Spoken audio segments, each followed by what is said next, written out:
தமிழ்நாடு பாலிடிக்ஸ்ல யாருமே எக்ஸ்பெக்ட் பண்ணாத ஒரு மீட்டிங் நடந்துச்சு. Chief minister Vijay sir ex CM Stalin சாரை பார்க்க போயிருந்தாரு. ஆனஸ்ட்லி இந்த நியூஸை பார்க்கும்போது எனக்குமே கொஞ்சம் ஷாக்கிங்காக தான் இருந்துச்சு.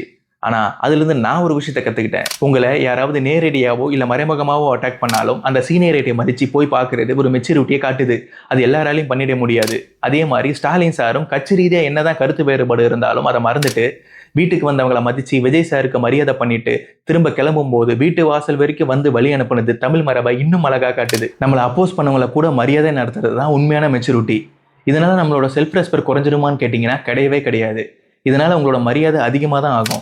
இந்த மீட்டிங் ஒரு ரெஸ்பெக்ட் மீட்டிங்காக இருக்கலாம், ஒரு பொலிட்டிக்கல் மூவாக இருக்கலாம், இல்லை மனிதாபிமானத்தை காட்டின மீட்டிங்காக கூட இருக்கலாம். ஆனால் அந்த கட்சி இப்படி பண்ணிட்டாங்க, இந்த கட்சி அப்படி பண்ணிட்டாங்கன்னு நெகட்டிவாக பேசாமல் இனி வரும் காலங்களில் தமிழ்நாட்டில் இருக்கிற பிரச்சனையை மேலே ஃபோக்கஸ் பண்ணி அதுக்கு சொல்யூஷன் கொடுக்குற லீடர்ஸாக இருந்தால் நல்லா இருக்கும். ஆனால் ஒன்று மட்டும் நல்லா தெரியுது, விஜய் சார் பாலிடிக்ஸில் இருக்காருன்னா தமிழ்நாடு பாலிடிக்ஸ் கண்டிப்பாக போரிங்காக இருக்காது. நெக்ஸ்ட் என்ன நடக்குதுன்னு பொறுத்திருந்து பார்ப்போம். இந்த மீட்டிங் ரெஸ்பெக்ட் மீட்டிங்கா இல்லை பொலிட்டிக்கல் ஸ்ட்ராட்டஜியா? உங்களுக்கு என்ன தோணுது?